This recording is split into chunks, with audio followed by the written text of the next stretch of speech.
Gravando, então, o nosso segundo bloco, o nosso segundo momento de aula, a gente está falando sobre justnaturalismo. Então, a gente está aqui diante de um direito que é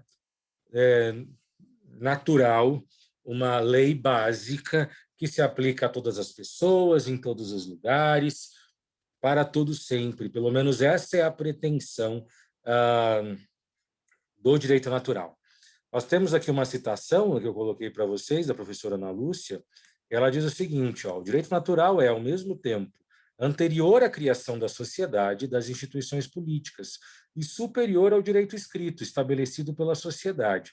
Aqui é muito importante nós fazermos uma ponderação que o fato de uma pessoa acreditar no justnaturalismo, na existência de uma lei natural, isso não significa que ela abre mão do direito escrito, sabe? É perfeitamente possível termos uma realidade jurídica que mescle o modelo do direito natural e algumas normas positivadas, algumas normas registradas, previstas com precisão, tá? De maneira bem delimitada.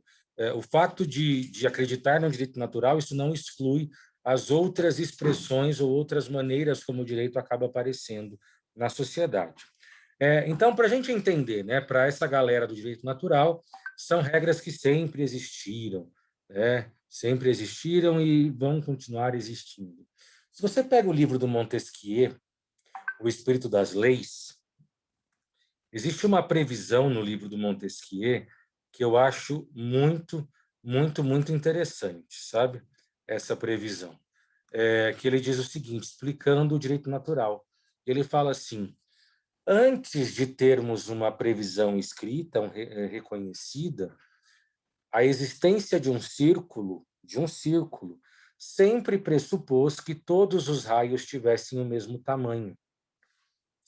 E aí o Montesquieu usa esse exemplo para falar sobre o direito natural, dizendo que existem algumas verdades, né, algumas regras que elas valem, e elas não dependem do reconhecimento das pessoas. E ele usa o círculo como um exemplo, trabalhando exatamente isso. Antes de algum matemático, professor de geometria, falar como que um círculo é feito, o círculo, para ser círculo, sempre teve essa regra sobre ele, de que todos os raios, aquela medida do centro até as bordas, né, elas deveriam ter a mesma medida, porque se não fosse assim, não seria um círculo. E isso é uma regra que independe do reconhecimento humano. Ela é válida. Para ser círculo, todos os raios têm que ter a mesma medida. Você vai encontrar outros autores, outros doutrinadores, que vão linkar essa ideia de uma lei natural a manifestações instintivas do ser humano. Por exemplo, o Lewis, C.S. Lewis, né, que é um escritor, além de uma literatura mais fantástica, mas também tem um escrito voltado para questões religiosas, né? Lewis ele passa por um período de conversão, muito amigo do Tolkien, muito, muito, muito amigo do escritor do Senhor dos Anéis. O Lewis é o autor das Crônicas de Nárnia, né? Para quem gosta de escrever, para quem gosta de ler, perdão, já deve ter ouvido falar nas Crônicas de Nárnia, quem sabe até já deve ter lido a obra. A obra inteira das Crônicas de Nárnia é maravilhosa. Aliás, a última crônica é um espetáculo à parte, assim, por tudo que ela trata. E é bacana porque, assim, os filmes, né, nós temos 3 filmes sobre as Crônicas de Nárnia, eles retratam de uma maneira curiosa, sabe? O primeiro filme das Crônicas de Nárnia não é a primeira crônica, né? A primeira crônica ela se chama O Sobrinho do Mago, que explica por que o guarda-roupa ele é mágico. Porque às vezes a gente assiste, né, o primeiro filme da saga As Crônicas de Nárnia e às vezes até se lê essa crônica, que é O Leão, a Feiticeira e o Guarda-Roupa, se eu não me engano é o nome dessa crônica, que eu não me lembro se é a segunda ou se é a terceira do livro, e a gente fala assim, tá, mas por que esse guarda-roupa ele é milagroso? Assim, a pessoa abre o guarda-roupa, entra no guarda-roupa e está lá numa floresta cheia de neve. Na verdade, o sobrinho do mago explica isso, porque o tio dessas crianças, dessas 3 crianças, foi a primeira pessoa que foi para Nárnia, e ele traz de Nárnia uma muda, de uma árvore, e ele planta essa árvore de Nárnia no quintal da sua casa. E conforme vai passando o tempo, ele fica idoso e tudo mais, as pessoas que estão ali naquela casa, que passam a morar ali também, elas cortam essa árvore e da madeira dessa árvore elas fazem um guarda-roupa. Então, esse guarda-roupa ele é feito com madeira de uma árvore de Nárnia. Então, por isso que tem essa questão da magia em torno desse móvel. Enfim, é sensacional. Mas tem um livro do Lewis que se chama Cristianismo Puro e Simples, que não é uma obra religiosa, mas ele trabalha algumas questões dentro da visão cristã, do que ele entende ser uma visão cristã, é claro, e um livro muito legal. E logo no início do livro, Cristianismo Puro e Simples, ele defende a existência da chamada lei natural. O Lewis usa o termo lei natural. E aí a gente está falando de um cara dentro de uma visão mais moderna, defendendo algo que é muito antigo. É porque direito natural ele tem uma expressão muito forte na Grécia Antiga. A gente está falando de coisa muito, muito antiga mesmo. E o Lewis faz essa relação do instinto humano com a lei natural. E aí ele diz o seguinte, olha que exemplo elucidativo. Ora, se você tem lá uma panela no fogo, e ela está esquentando, está muito, muito, muito quente. Por qualquer motivo, você desavisadamente encosta nessa panela, existe uma reação natural do corpo humano que é tirar a mão da panela. Você não precisa pensar para fazer isso, você não precisa ser ensinado a fazer isso. Se você coloca uma criança e ela pega na panela, ela vai, como reação imediata, tirar a mão dessa panela. Essas circunstâncias que, de alguma maneira, delimitam o nosso instinto, o nosso comportamento instintivo, isso seria, porque o Lewis coloca, como uma espécie de lei natural. Nós somos regidos por uma lei natural, por um comportamento dentro da nossa perspectiva animalesca, né? Muitas vezes nos esquecemos que somos também animais, que somos também mamíferos e que, de igual modo, possuímos comportamentos naturais, comportamentos instintivos. Isso seria uma expressão de uma lei natural. Eu me lembro, eu estava almoçando na casa de um amigo, né? E assim, eu gosto de criança. Eu realmente gosto de criança, acho muito fofinha, principalmente a dos outros, porque aí você enjoa, você devolve. Mas assim, de maneira geral, eu até gosto de criança, não gosto mesmo. Mas a gente estava almoçando na casa de um casal de amigos que tem uma filha que é linda, uma querida, gosto muito dela, mas é o trenzinho, né? Essa história de que crianças são anjos do Senhor, eu não acredito em nada disso. Para mim, criança é trazido do chão, do subsolo para a terra. Vem do capiroto, porque tem umas ali que é desesperador. E ela é bastante ativa, né? Se é que você me entende. E aí o pai pegou, tinha feito um prato no forno, pegou a forma, colocou a forma bem no meio da mesa. E essa criaturinha diminuta subia na cadeira e queria, estendia a mão para relar na forma e não alcançava. E os pais brigando com ela e ela tocando terror.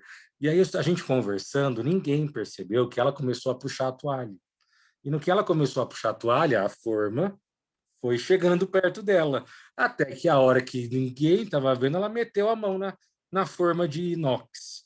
E é óbvio que já abriu o berreiro, que queimou a mãozinha, aquela coisa, mas soltou na hora também. Falei assim, aqui lá eu vejo e falei assim, bom, não vai mais relar na forma, né? Então existe um aprendizado maravilhoso por detrás disso. Eu não vejo problema nenhum na criança queimar a mão numa situação dessa, porque pelo menos aprende, né? Já que não consegue ouvir o não. Mas isso faz parte do instinto. Se você, não sei se você se lembra, 2013, janeiro de 2013, início de fevereiro, uma boate, Santa Maria, salvo engano, no Rio Grande do Sul, ela pega fogo, né? O incêndio da Boate Kiss, um caso muito conhecido no país todo, e muitas pessoas morreram como consequência desse incêndio nessa boate. Ah, depois de tudo o que aconteceu, né, os exames realizados nos corpos, descobriu-se que a maioria das pessoas que morreram nesse nesse problema, né, nessa infelicidade que aconteceu, nesse acidente, né, elas não morreram carbonizadas, e muito menos intoxicadas por fumaça, nada disso. A boa parte das pessoas que morreram, morreram pisoteadas. Por quê?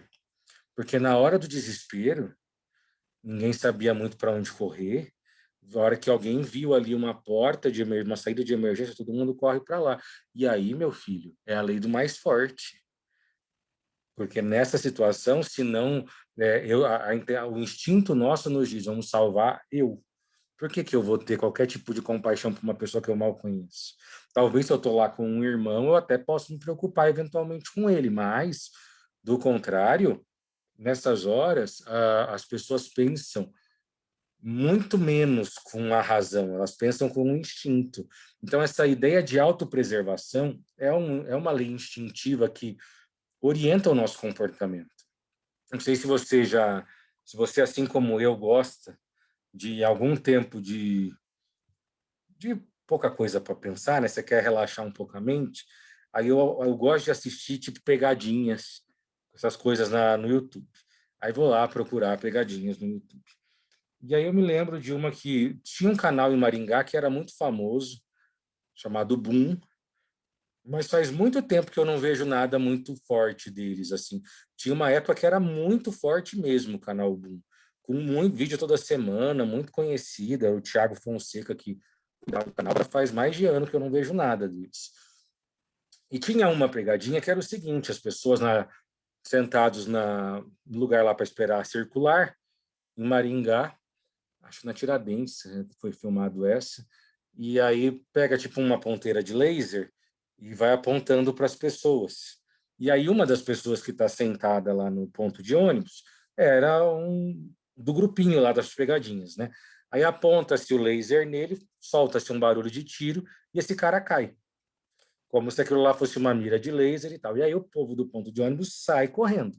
E eu me lembro muito que tinha um casal assim super apaixonado, o cara abraçado com a menina no ponto de ônibus e acontece toda essa cena. Laser vai mirando um por um para todo mundo ver que tem uma coisa de laser apontando. Aí chega no cara, atira, o cara cai. O cara o namorado disparou e esqueceu da namorada, que ele estava tão amorosamente abraçado e cuidadoso com ela. Esqueceu completamente dela. É, é uma manifestação instintiva. Acho que isso diz muita coisa sobre ele, sobre o cuidado dele, inclusive, com a sua companheira. Mas nós, seres humanos, temos um instinto egoísta que é inerente ao nosso comportamento, né? Talvez a gente minimiza isso conforme nós vamos nos ajustando nessas questões de contato mesmo. Então, talvez, se você tem um filho, talvez você não agiria dessa forma com o filho, ou com pai, mãe, enfim. Também, para compartilhar com vocês um caso desse, né? Um amigo meu muito querido, da época de fórum, a gente trabalhou junto no fórum aqui no Paraná e tal, como estagiário, aquela situação toda. Depois, hoje, ele é promotor em São Paulo. Foi aprovado esse ano, no final, na verdade foi aprovado ano passado no concurso, mas por conta da pandemia ele acabou assumindo só esse ano, mas já começou a trabalhar. E uma pessoa, a gente sempre foi muito amigo mesmo, eu chegava, eu já dava, depois de um tempo, eu já estava dando aula, continuou trabalhando no fórum, então eu chegava de aula na sexta-feira e ia direto para casa dele, porque a gente fazia um churrasquinho toda sexta-feira, e assim, como eram sempre pessoas muito próximas, ele chegava num ponto dele estar muito cansado, ele literalmente levantava e ia dormir, sem falar com ninguém, e a gente ficava lá, depois ele acordava 3 horas depois e voltava, assim, assim tudo muito próximo, né? E um dia, a gente conversando, o Murilo falou para mim assim, ô Luiz, vai ter uma sessão da Câmara dos Vereadores, vamos assistir? Porque eu sempre fui daqueles que falou assim, a gente reclama tanto dos políticos, mas quero ver quem lembra em quem votou, quantas vezes você foi numa votação, numa sessão da Câmara dos Vereadores e tal. E era um período de férias escolares. Eu já era professor, mas não estava trabalhando à noite, senão estava toda noite dando aula. Sabíamos que naquele dia ia ter uma votação importante. meio polêmica, assim. Falei, vamos lá assistir. Vamos, combinamos. Era o horário da sessão, chegamos na Câmara dos Vereadores, em Astorga. Beleza, chegamos vazio, eu, o Murilo e os vereadores lá discutindo. Fizeram a primeira votação, tudo acontecendo. O procurador da Câmara dos Vereadores, também conhecido da gente, entre uma votação e outra, ele veio conversar com a gente, aí mostrou, vai ser votado esse e esse projeto. Falei, a gente vai acompanhar e tal. Do nada, assim, estava para começar a nova votação, começa a chegar gente. Ia entrar gente, e entrava, e aquilo lotou. O lugarzinho de votação é como se fosse um salãozinho que tem lá a cadeira dos vereadores e tem tipo um auditório minúsculo. Deve caber ali umas 30 pessoas. Mas aquilo ficou lotado, inclusive pessoas em pé. E eu e o Muriliano estávamos entendendo absolutamente nada do que estava acontecendo. E aí começou a votação, um líder desse grupo aí pediu a palavra e começou a xingar os vereadores, fazer um escândalo assim naquele momento. As pessoas começaram a ficar em pé, a berrar lá dentro, e o Murilo e eu sentados, sem entender absolutamente nada do que estava acontecendo. E aí, porque eles eram de um bairro muito, muito simples da cidade, queriam que asfaltasse, o bairro não estava asfaltado. Aí, em um determinado momento, uma dessas pessoas pegou um saquinho cheio de moeda e falou assim: que vocês gostam é de dinheiro, jogou as moedas nos vereadores. Enfim, aquele circo todo montado. E nós dois mudos, quietos, até que do nada alguém apagou a luz. E assim, já estava escurecendo. Apagaram a luz e assim, ficou aquele breu. Na hora, eu me lembro nitidamente na minha cabeça. Eu falei, fudeu, né? Falei, vai ter um motim aqui dentro, a gente vai entrar numa briga recíproca e vamos apanhar de graça aqui no meio desse negócio. Eu só me lembro de abaixar na cadeira, ficar quietinho. Falei, uma hora alguém vai acender essa luz e eu não sei que situação que vai estar. Fiquei quietinho. Aí, depois de uns segundos, acendeu a luz. Cadê o Murilo? Não estava mais do meu lado. Desapareceu. Desapareceu. Quando eu vejo lá fora, ele estava já na calçada. Falei, gente, que pilantra, eu não acredito que ele simplesmente saiu correndo, nem me avisou, me deixou aqui.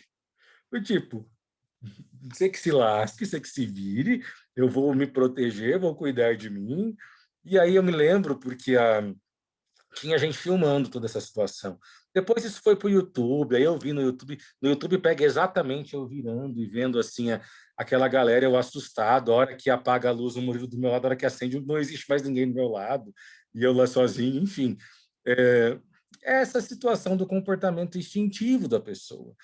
Algumas pessoas, alguns doutrinadores vão falar que isso faz parte do comportamento naturalmente humano e que isso seria, por exemplo, aquilo que podemos chamar de lei natural. Bom, independentemente disso, né, quais são as vertentes do justnaturalismo? E nós já comentamos sobre elas no primeiro bloco. Nós temos uma de natureza teológica, uma de natureza cosmológica, que é o justnaturalismo clássico, e uma antropológica, que é o racionalista. O mais fácil da gente entender é a questão do naturalismo teológico. Lembra de Theos, é uma figura de uma divindade do metafísico. Então, para os hebreus que acreditavam, por exemplo, nos 10 mandamentos, que foram Moisés sobe até o monte Moriá e ali ele recebe ordens e mandamentos expressos, escritos pelo próprio dedo de Deus em determinadas placas, né? E traz isso. Isso é uma perspectiva justnaturalista teológica. Eu acredito que o direito daquela sociedade ele é, na sua base, na sua essência, determinado por uma divindade. Na visão cristã, isso é muito simples, né, da gente pensar. Mas se nós pensarmos na estrutura jurídica de uma tribo indígena, ela é muito próxima de um justnaturalismo teológico também. Porque eu entendo que aquele grupo entende que determinados comportamentos que devem ser seguidos por aquela tribo, eles são comportamentos determinados, previstos pela divindade sobre a qual eles estão submetidas. Seja essa divindade o Deus Sol, a chuva, qualquer coisa. algumas sociedades com divindades atreladas a animais, enfim. Se eu acredito que a minha crença sobre alguém ou sobre algo me faz me comportar de alguma forma, isso é um desdobramento do justnaturalismo teológico. Porque eu estou, por exemplo, se eu sou cristão, né? E sou cristão de verdade. Assim, não esse povo que fala que é cristão, mas acredita no que quer, sabe? Não cristão que pula sete ondinhas, essas coisas assim. É, a pessoa que acredita realmente, né, naquilo que ela diz acreditar e tal, na completude da sua crença. E essa pessoa acha que ela tem que se comportar de uma determinada forma porque Deus quer que ela se comporte dessa forma. Então, ela realmente acredita que a Bíblia é a palavra de Deus, que a Bíblia representa a vontade do Senhor, que é uma entidade metafísica, então eu me submeto a ela. Isso é uma visão justnaturalista teológica. E ela organiza, de alguma maneira, muitos estados. Se eu pego a realidade de estados islâmicos, de países que têm na sua base uma estrutura islâmica de poder, o islamismo ele se encontra vários países de viés islâmico se encontram hoje em um momento em que o Brasil estava há décadas atrás, porque nós temos um Estado completamente condicionado à religião. Então, o Alcorão ele não é só uma manifestação religiosa em vários estados de vertente islâmica, mas é também um conjunto de regras jurídicas que precisam ser seguidas. E aí eles acreditam que Alá determinou essas regras para a sociedade. Então, nós estamos falando de uma perspectiva de uma sociedade justnaturalista teológica. Quer dizer, então, que eles dizem que todas as regras são provenientes de Allah? Não, não estou falando isso. Mas eu tenho pelo menos uma quantidade de regras, uma carga de regras jurídicas, que é produto, dentro da crença deles, de uma divindade. Agora, se é ou não, isso aí não nos cabe dizer, né? Não cabe a nós saber sairmos identificando se realmente uma divindade estabeleceu uma regra ou não. Isso não é da nossa conta, né? Mas o fato é que existem muitas sociedades hoje que possuem uma crença desenvolvida nesse sentido, de acreditar que existe algo maior do que nós que estabelece regras de comportamento, regras de conduta. Se eu entendo que esse algo maior é um ser divino, um ente divino, uma energia, enfim, eu estou relacionando essa minha maneira de pensar com o justnaturalismo teológico. Quando eu vou para o justnaturalismo clássico ou o justnaturalismo cosmológico, nós acreditamos que as regras naturais, as leis naturais derivam da natureza. Então, para o justnaturalismo, que dentro do justnaturalismo clássico ou cosmológico, né, as regras naturais se encontram na natureza. É aquilo que os gregos vão chamar de cosmos. Então, para os justnaturalistas clássicos, que são os gregos antigos, como Aristóteles, né, Platão, essa galera que fundou mesmo a filosofia, estruturou uma filosofia, todos os justnaturalistas clássicos. É a crença de que as verdades se encontram no cosmos, na natureza. Eu não sei se você já parou para pensar, se você sabe disso, quando os gregos chamavam a natureza de cosmos, a ideia de cosmos é uma ideia de perfeição representada. Como assim, professor? Entende-se que a natureza ela é bela por si só e ela é perfeita por si só. Então, como a natureza ela é equilibrada e organizada, independente de qualquer intervenção externa, a nossa sociedade precisa se inspirar na natureza para igualmente ser bela, para igualmente ser sustentável e equilibrada. Tanto que não é do nada que a palavra cosmético existe. Esse termo cosmético que a gente usa para ficar melhor, né? Vem de cosmos, daquilo que é perfeito, daquilo que é belo, né? É por isso que chama cosmético, porque é algo que te aproxima do cosmos, algo que te aproxima do ideal, da perfeição que a natureza produz. Então, você vai ter uma galera de justnaturalistas clássicos, e eu, particularmente, sou um grande fã de Aristóteles, e, consequentemente, um grande fã do justnaturalismo clássico, diga-se de passagem. Você vai ter uma galera que vai defender exatamente isso, que a natureza se organiza. Se o homem não existisse, a natureza estaria muito bem, obrigado, né? E aí a sociedade precisa aprender com a natureza para se estabelecer em uma relação de equilíbrio. Então, aí é o que buscam os justnaturalistas clássicos. E aí temos os justnaturalistas racionalistas ou antropológicos, que são aqueles que acreditam que o direito decorre do reconhecimento racional do homem. Aqui, os melhores exemplos do justnaturalismo clássico são os filósofos contratualistas. Se eu pego Rousseau, Hobbes, Locke, todos eles justnaturalistas racionalistas. Então, todos os contratualistas, né? Rousseau, o mais conhecido, Thomas Hobbes e John Locke, todos defensores do justnaturalismo racionalista. Existe uma lei natural que se aplica a todas as pessoas, mas essa regra ela depende de uma chancela racional do homem. O homem a reconhece por conta da sua própria consciência e por força da sua razão. Então, o homem, no exercício da sua razão, ele faz esse reconhecimento das normas jurídicas. E aí elas são previstas. Tá? Deixa eu colocar aqui. Eu não tirei aqui um trecho. Tem um livro, meus queridos, muito antigo, que se chama Antígona. Ele tá de domínio público, esse livro.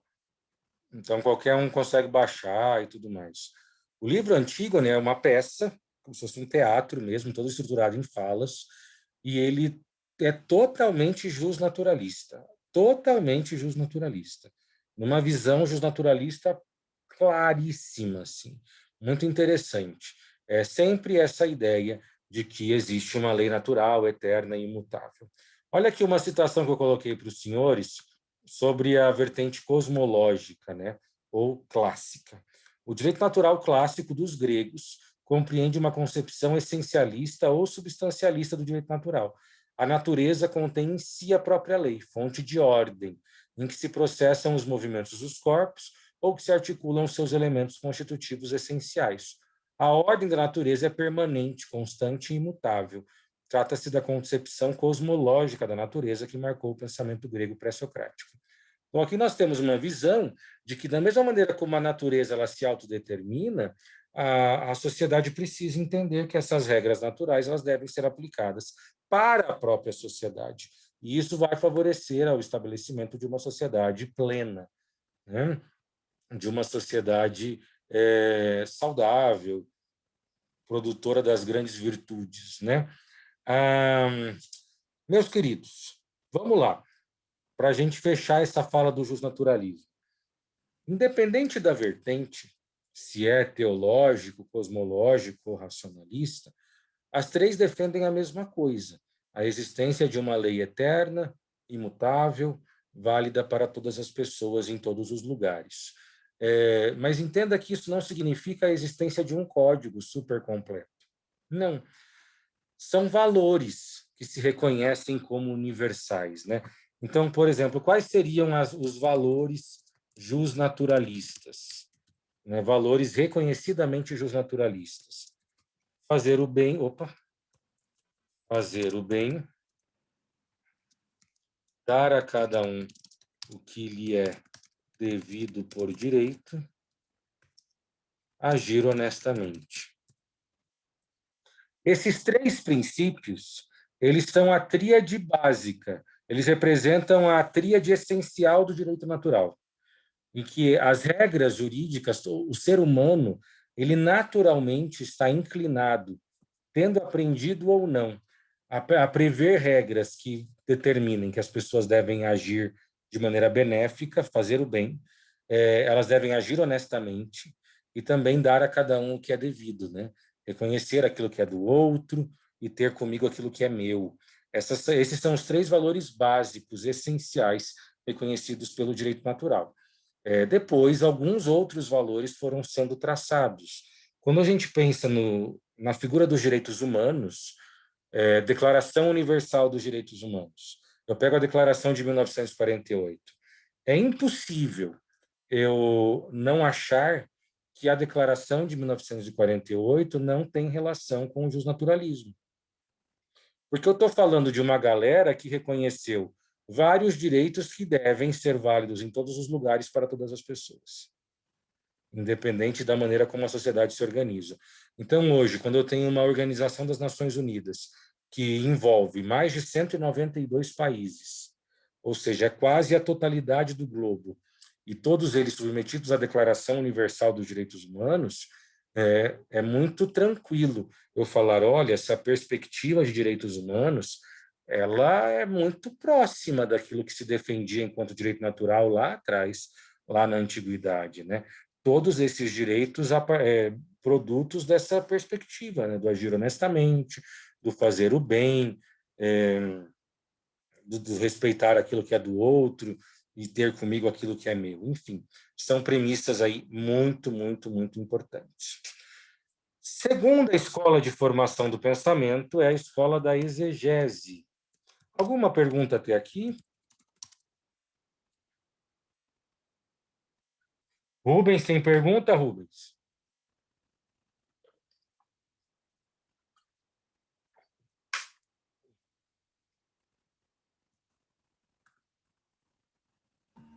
Tá tranquilo, professor.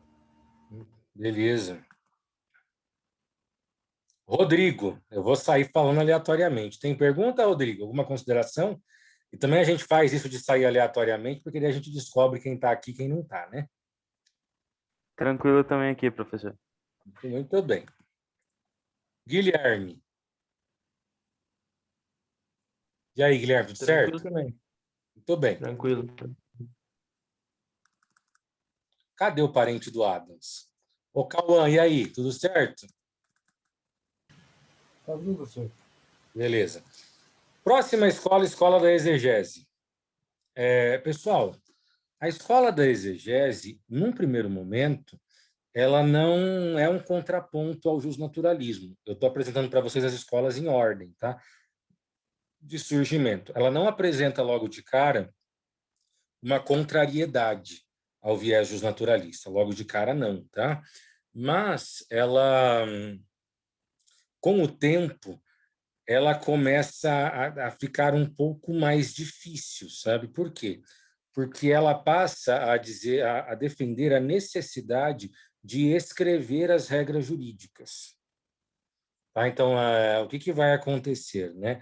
Dentro da escola da exegese, ela não nega a existência do direito natural, mas com o tempo ela passa a defender que os ideais dos naturalistas precisam ser escritos, precisam ser registrados, consagrados em alguma maneira, em algum lugar, de alguma forma, né? Então, aqui nós temos uma escola que defende a codificação. Eles entendem ser importante, até para que seja dada uma segurança maior para a sociedade, que esses valores tidos por universais, unânimes e tudo mais, que eles sejam úteis, aplicados em todos os lugares, que eles sejam, perdão, registrados em algum lugar, que eu tenha isso escrito como uma forma de garantir e de dar uma proteção maior para as pessoas.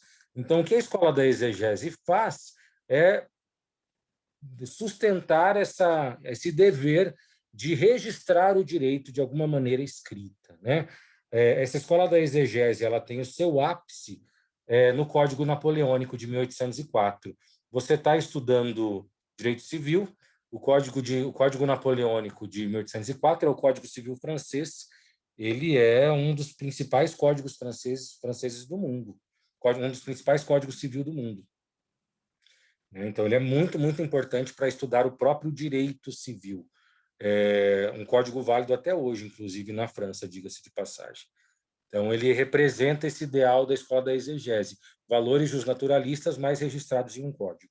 Serei derrubado a qualquer momento, menos de 1 minuto. Qualquer coisa me manda mensagem. Excelente semana a todos.